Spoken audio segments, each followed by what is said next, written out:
On the line with us right now is my former congressman. You were briefly my congressman before all the redistricting. Peter King.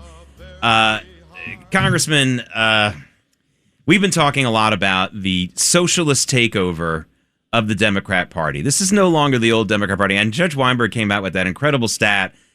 Only, 20% or something like that? 29% of Democrats now say they love this country. And that's relatively new because 25 years ago, it was 80%. Listen, how many of the actual voters do you think realize that it's no longer the old right and left anymore, that the Democratic Party now has just moved so far to the left? I mean, I don't know if the voters get it. We get it, but I don't know if they see it yet. When will they see it? Well, first of all, Jake, thanks for the intro, and I hope you voted for me when you lived in my district. But that's several years ago. Vote often. Seriously. Yeah. Early and often, right. Yes. I agree totally with Judge Weinberg on this. The Democratic Party, it was slowly building up this anti-American feeling, and then it just seemed to explode all of a sudden. It's dramatic. I mean, whoever would have thought the party of Joe Lieberman, Ed Koch, John Kennedy, Hugh Carey, even down the list of Democrats of Bill Clinton who would have been part of this whole movement, which is anti-American. And also, and I think the Judge and I have discussed this several times, the anti-Israel in many ways is a cover for being anti-American because Israel stands for so many of the same values that we do: strong defense, anti-communist, anti-left wing, free enterprise, freedom of religion, all of these principles, and also being the only democracy in the Middle East. So they're a target. And that to me is almost everyone you see who is out there in those anti-quote-unquote Zionist rallies, the pro-Hamas rallies, are also anti-American.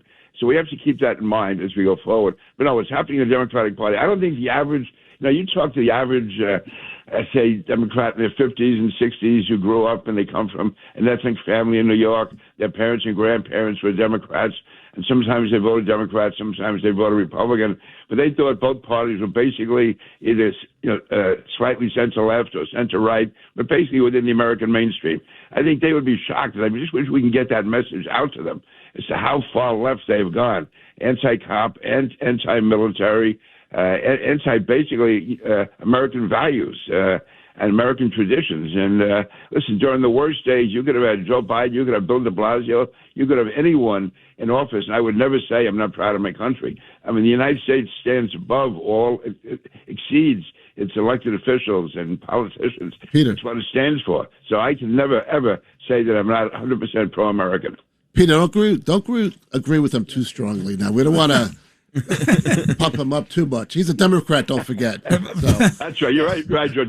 Maybe he's a secret enemy among us. That's probably it. Yeah, so he should know about the party. He is the party. Well, that's what I am the party. Now, Peter, as you and I have talked about, I'm the last, David Pass and I, the last of the living moderate common sense Democrats. The old line that Reagan had, which was, I didn't leave my party left me. That's Just imagine what he was responding to is compared to what's really happening today, Peter.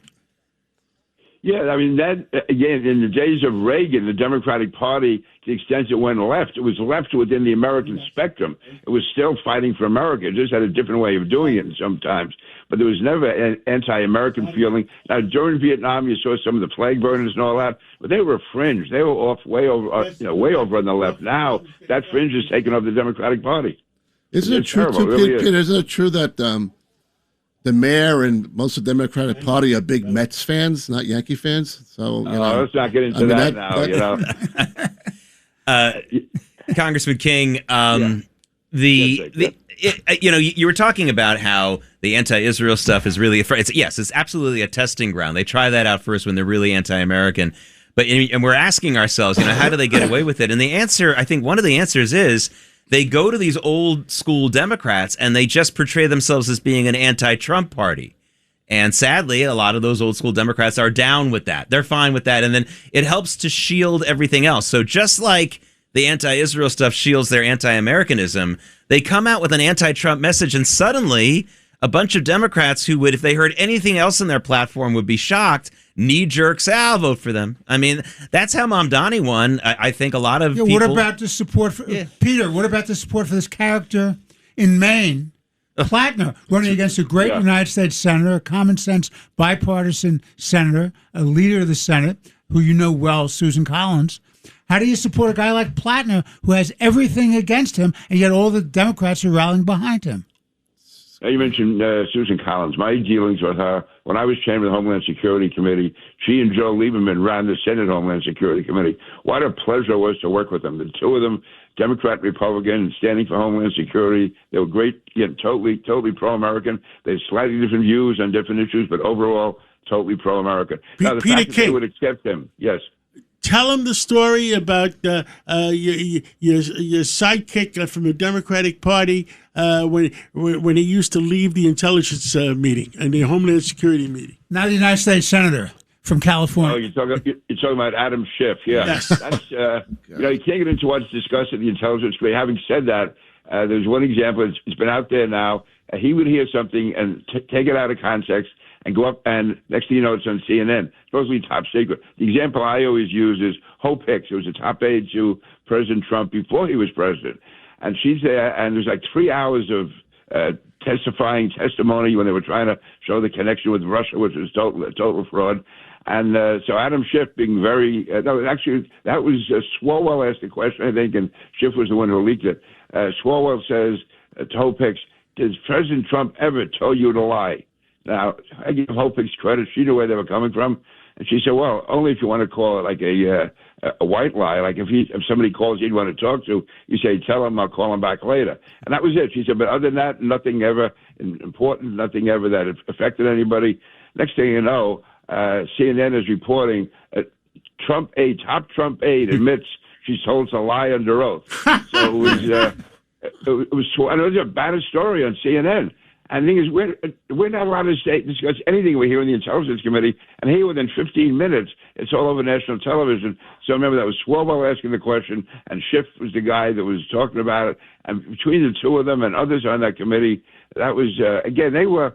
It's one thing if they really thought there was something serious to those allegations, but that was just an attempt to bring down the President of the United States. And that was, when they talk about a coup, that was the real first attempted coup here in the United States. It was when Democrats, prominent Democrats, and also people like Jim Comey and John Brennan and others in that foreign policy intelligence establishment knew what they were saying was totally untrue. Listen, was Russia involved in the election? They were involved in every election. It didn't matter. It had no impact at all. The Trump people were not dealing with Russia. In fact, one example I always use is right after the election, the big expose in the New York Times was that Russia was making phone calls into Trump Tower. Yeah, they were, because they didn't know who to deal with. The election was over. They had no contact with the Trump team, so they were actually calling into Trump Tower to say who do we deal with in the Russian in the Trump administration, and so that, to me, that proved there was no connection. Instead, they tried to show, listen, if Russia is trying to do espionage, they're not going to call Trump Tower and say who do we talk to in the administration. I mean, that just showed again how misleading that all was, and national media went along with it, and it was really a disgrace the way that was carried out. But also getting back, George, I mean, you would. Again, you're talking about people in the Democratic Party, how they've gone off. And I think that puts more of a burden on us, those of us who are Republican or conservative or certainly love America. We have to be careful in how we get our message out there. So we can't give the opposition things they can use and distort against us. Now, they're going to do it anyway, but we shouldn't give them the ammunition to use against us. We have an extra burden to live up to, unfortunately. Peter King, I don't know if you're going to laugh or cry, but you just talked about the Russia collusion hoax. Here's Barack Obama yesterday talking about how he believes in the peaceful transfer of power. Listen to this hypocrisy. A belief in the peaceful transfer of power after the people have spoken in fair and free elections, recognizing that in a large, complicated society like ours, no group or faction gets its way 100% of the time. Yeah, and then he convened people in the White House after the Trump victory to push up the Clinton plan. The setup. Right, in the Oval Office with Brennan and the others, and he also was putting out these like mysterious things. I want all records frozen, everything kept. I want all the evidence of collusion he knew there was nothing there. They knew there was nothing there. And and again, this is the frustration in the way of being on the Intelligence Committee. You listen to these guys, you listen to Brennan, you listen to Comey, and you realize there was nothing behind it. But you couldn't really go out and say that. I mean, Comey would basically say, when I saw what I saw, I couldn't believe it. We had to do this, we had to do that. And then the more you listen to him, there was nothing there. But again, that's not the way the media reported it. And now that to me was a dark moment in American history, and Barack Obama was behind it. Yeah. Well, Peter King, thanks so much for joining us. Thank you, Congressman. On this free day. If you woke up this morning and didn't know it was a federal holiday, now you know, and you'll get better parking today. Let me just say one thing. In agreement with George, I have to watch myself getting suckered into agreeing with Judge Weinberg so much. Yeah, really. Those Brooklyn Democrats from the Jockey Club, those guys, you really can't trust them. So. Peter, you and I grew up in the same world at the same time. That's true. You're right. That's true. And some people say we never grew up, but that's another story. True, too. That's a good thing. Thank you. Have a good weekend, guys. Have a great weekend, Peter. All right. Thanks for listening to Sid and Friends in the Morning. You can hear Sid and Friends in the Morning weekday mornings at 6. If you like the podcast, share it with your friends and listen anytime at WABCRadio.com and download the WABC Radio app. Hit that subscribe button on all major podcast platforms. Plus, follow WABC on social on Instagram, TikTok, Facebook, and X. See you next time for a new episode so you never have to wonder. What the heck is going on here?